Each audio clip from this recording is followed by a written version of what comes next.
Talk to our doctor. Oh, yes. Doctor of History. He's got a history degree from the Ipswich University. Yes. And his name is Harold H. Cock-a-doodle-doo and Peacock. And he's going to talk about an old lady 200 years ago. Oh, okay. In fact, the story is born 200 years ago in her teens was the most remarkable and sought-after woman in Ipswich, and I'm so interested in this story. G'day there, me old mate. Yes, good morning, Danny. I knew you'd be interested in the most remarkable women in Ipswich. You're looking for them all the time. Oh, you're right.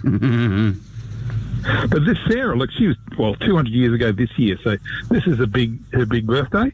So she's definitely a story worth telling, I think. Oh, let's hear this story. Yeah, look, her full name is Sarah Campbell. Now, Sarah Campbell's husband was the ex-convict William Horton. Now, he'd been convicted of theft in England and transported to Australia for 7 years. He was 16 years old when he arrived and headed up to Moreton Bay. And in the early 1840s, he worked in the Queen's Arms Hotel in Ipswich, which was the first hotel here. Now, it was there in 1844, when he was 27, that he met and married a 16-year-old girl. Now, Horton became the proprietor of the Royal Bull's Head Inn in Drayton in Toowoomba and became one of the city's founding fathers. And at one time, it was proposed to call Toowoomba Horton's Ranch. Really? Did you know that? Yeah. Now, Horton was really well liked by the judiciary, and following an extraordinary court case in 1850, he remained free to assault, beat and bruise police constables as he saw fit. But look, that's another story. Because Horton was a large property owner in Toowoomba and Ipswich.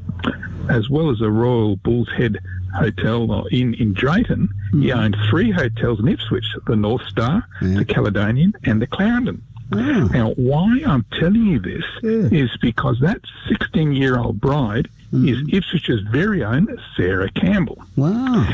And when Horton married Sarah, she was one of only 3 women living in Ipswich. One of only 3 women in Ipswich. And how old was she?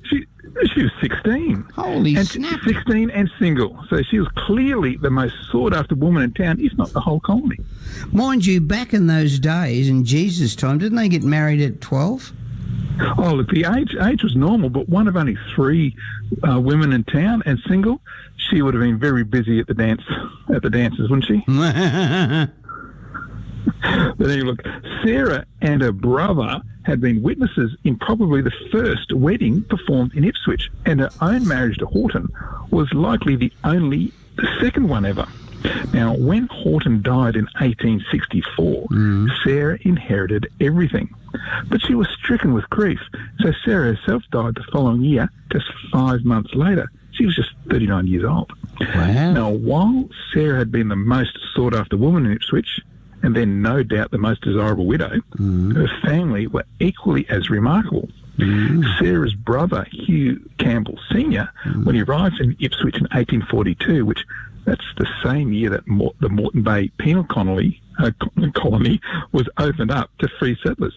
And so he became recognised as the first free settler in Ipswich. Her nephew, Hugh Campbell Jr., he was an Ipswich rates collector who embezzled the rates he collected, which was over $600,000 in today's money. Sarah's daughter married and went to live in Warwick. Her 3 sons were all amongst the very early boarders at Ipswich Grammar School.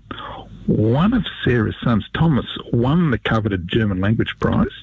He was a member of the very first Ipswich football team to play against Brisbane. He surveyed the very first railway line from Ipswich to Brisbane. In another first, the last of his racehorses was badly injured at Bundamba, and the jockey was killed. And the son lived to be 92. And he was the last surviving member of the original North Australian Jockey Club and the oldest living former scholar of Ipswich Grammar at the time. Now, Sarah's granddaughter, Minnie, during the war was unfortunately caught by her husband at a sister's house at Darra in one too many orgies with American soldiers. And Sarah's great-grandson, Thomas, he went shooting but tripped, and his rifle went off accidentally. He was found dead in a dry bed of Sandy Creek, 5 miles from town. But what's really interesting is what's happening to Sarah today. Yes, what? You see, Horton's Royal Bull's Head Inn in Drayton has a reputation of being the most haunted building in Toowoomba. Some say one of the ghosts is Horton's 16-year-old bride. And that bride, of course, is Ipswich's very own Sarah Campbell.